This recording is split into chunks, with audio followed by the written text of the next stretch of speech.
Hello and bienvenidos to Pica Poco Kitchen. Today we're making tres leches cake for my birthday. ¡Vámonos! Tres leches cake is a classic dessert from Latin America and the Caribbean.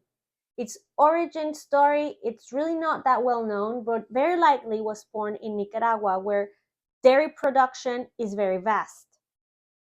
When researching for this dessert, I called my mom because she used to make it for my birthday, and since my birthday is in a few days, I thought what better way to celebrate than having some tres leches. I thought this recipe was, a heirloom antique recipe, and only to find out that she actually made it from this book that my sister had. So I texted my sister, and my sister sent me the picture of the recipe, which turned out to be a Nestle recipe book. So I had my very own Pipi Buffet moment right there.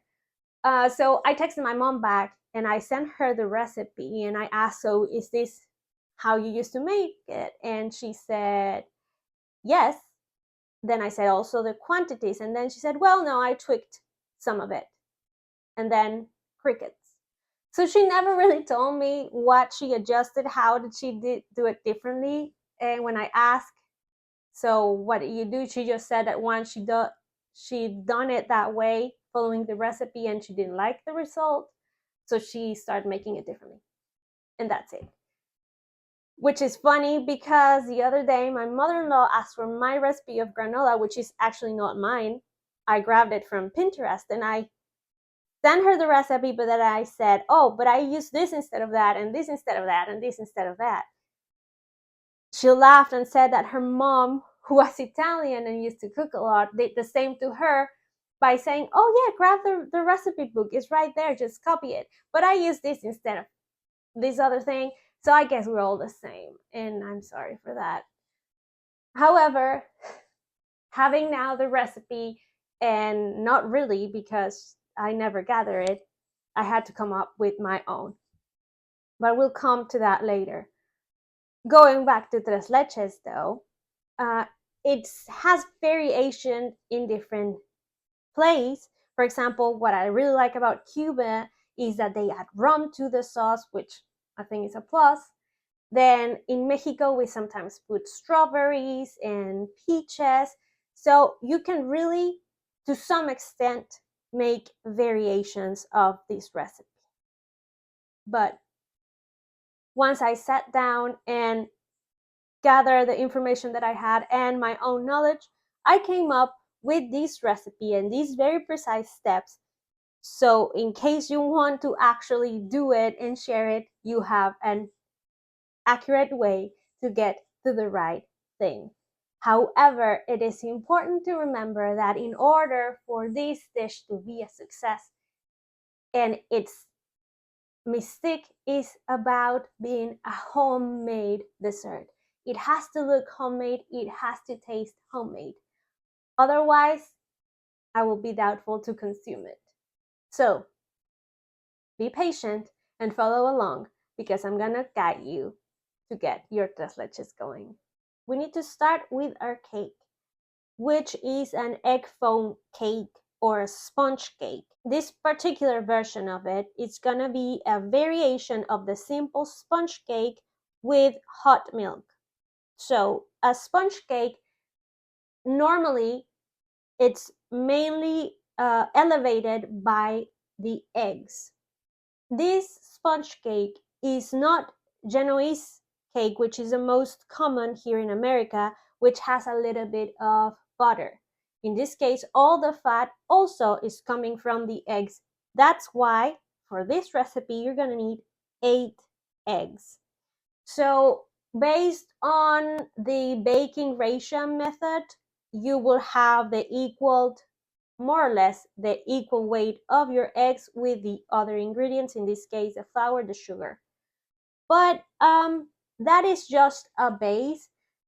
You can always tweak these ratios in order to see which is the end result that adapts better for whatever needs you have. In this case, we need a very absorbent sponge.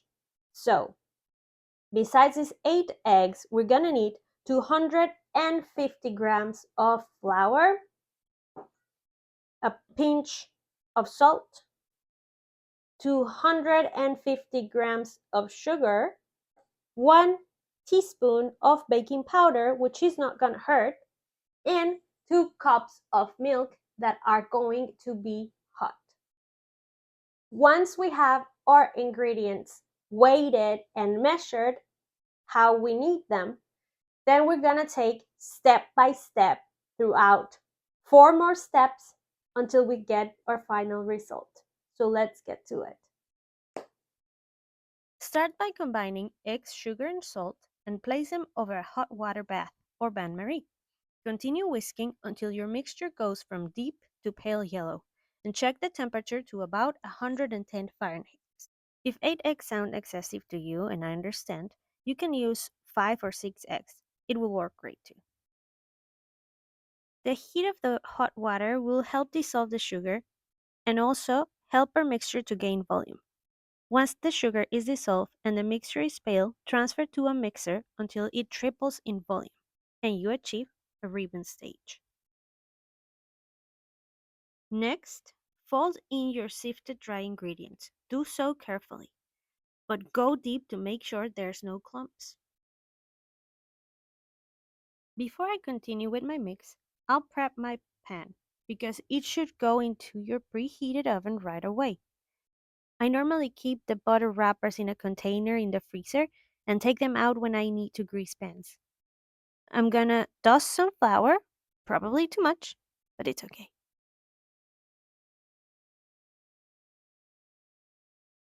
Go back to your cake mix and add your hot milk carefully and in stages. Fold, but don't overmix. Pour into your pan and bake at 350 Fahrenheit for 35 minutes.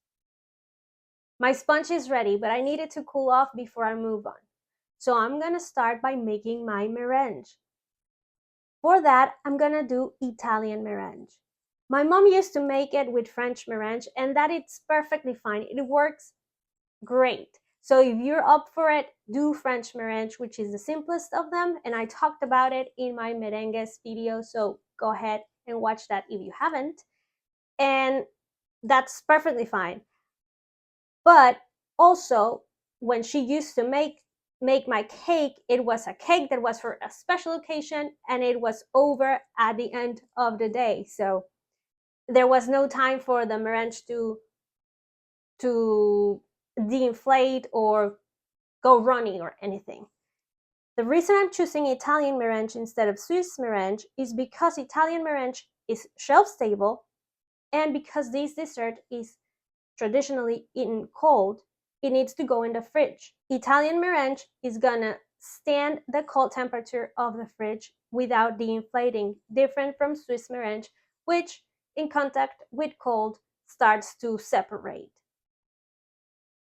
Also, another factor to consider if you're planning to make your own topping is you have to do something light. You don't want something dense like buttercream or frosting because it's gonna weigh down on your cake. It's gonna ruin all the work you put on getting it nice and inflated, and it's gonna drip out all the liquid, and you want it to stay in the cake.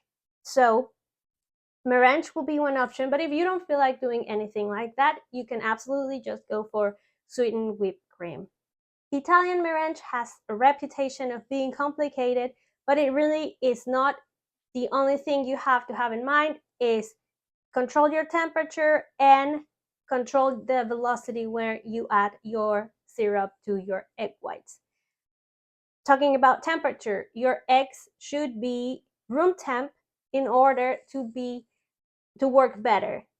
The addition of any acid will also help. You can use lime, lemon, or creme of tartar. In my case, I'm gonna use lime and tartar, half a teaspoon of each. But for the recipe, I'm gonna use 1 cup and 3/4 of a cup of powdered sugar because I'm out of sugar. If you're using regular sugar, then use 1 cup. half a cup of water, and I'm gonna set these two over a pan to make a syrup, and 3 egg whites. Make sure to not let any yolk fall into your egg whites. So I'm gonna bring you closer and we're gonna do this together so you see how really it's not such a big deal. So let's go for it. Heat the water and sugar until it dissolves, boils, and register a temperature of around 240 Fahrenheit. You'll know it's ready when it's no longer cloudy. While your syrup is heating up, beat your egg whites to soft peaks. What you see here is my silly ass stop recording. So what you won't see is the very relevant moment of adding the syrup into the egg whites, only proven here by the faint streak remaining in my bowl. So for your information, I transfer my syrup into a measuring cup with a spout to slowly and continuously stream the content while keeping the machine going in the slow mode. I also added half a teaspoon of lime and half a teaspoon of cream of tartar to help with stability. Continue beating until your bowl is cold to the touch and firm peaks are formed. And for the tres leches part, it's really simple. In my blender, I'm gonna add 1 can of evaporated milk, 1 can of condensed milk, and 1 can of cream. In my case, I'm using crema mexicana or milk cream, but you could use heavy whipping cream, even milk if you want. And here is where you can play with the variants. Let's say you wanted coffee flavor. Then you switch for milk and you flavor your milk with coffee. Or pumpkin, then you will use half a can of pumpkin and half of evaporated. Let's say you wanted cajeta, then you would switch the condensed milk for 1 cup of cajeta. I will add just some vanilla because that's what I like. And as I said before, if you want to make it Cuban, then add some rum because that will kick it up. So let me put this in a blender and then I'll show you how to add it to your cake. Okay, so I have my cake cooled off perfectly. It went down and that's normal because those air pockets de-inflated, but it's perfect because they're gonna fill up with the addition of the liquid that we're gonna add. So let's poke some holes. You can use a fork, a knife, or whatever you have handy. I'm gonna use a chopstick and I'm gonna make sure to make plenty of holes all around my cake. Remember when I said this should look homemade? This is what I mean. You don't want to transfer your cake to a cake stand. You don't want to use 2 layers because it's gonna get too heavy and it's gonna smoosh. You want to conserve all the liquid in it. That's why you serve it in a dish like this. So it's constantly humid, it's constantly in contact with the liquid, and you serve it this way. So you want to start by dropping your liquid and you're gonna see how it immediately starts absorbing into your cake.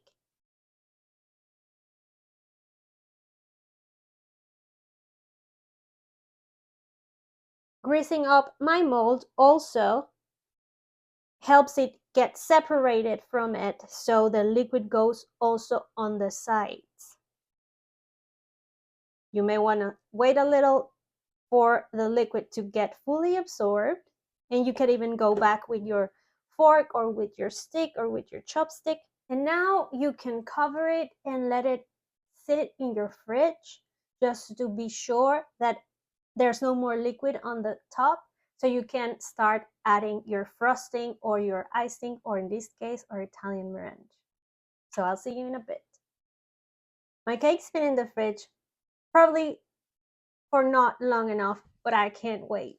And when I said this merengue is shelf stable, you can put it in a container in your fridge and it will stay perfectly good for up to 5 days. So that's why I chose Italian merengue. So I'm not gonna do anything fancy. I'm gonna do what my mom used to do, which was just top it up.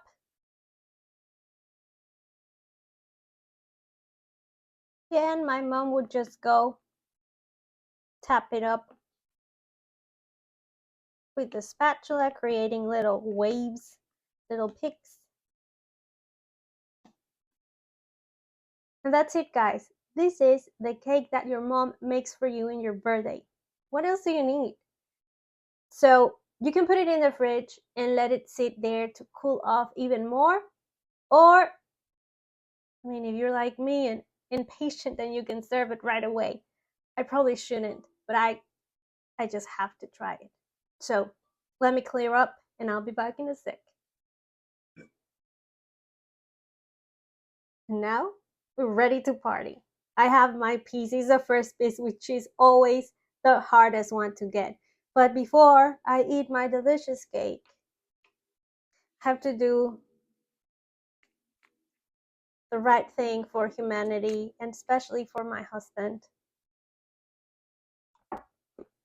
You'll see, as I'm slightly allergic to dairy, I have to prepare my lactose intolerance as very literally, or my poor husband is going to suffer the consequences of my actions. So the coldest, the better. I didn't wait that long, but you do. Be patient. Oh my god, I can't wait.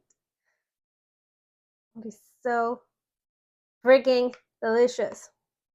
Nice bite with this wonderful merengue. Oh, smells just like it should. Oh, goodness.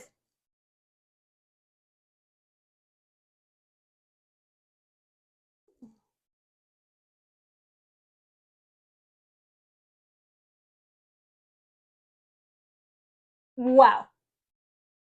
Mama! I'm really glad I figured out the recipe. And I'm really glad if somebody asks you, you can share it accurate too. Just like this video. Please like, subscribe, and be notified.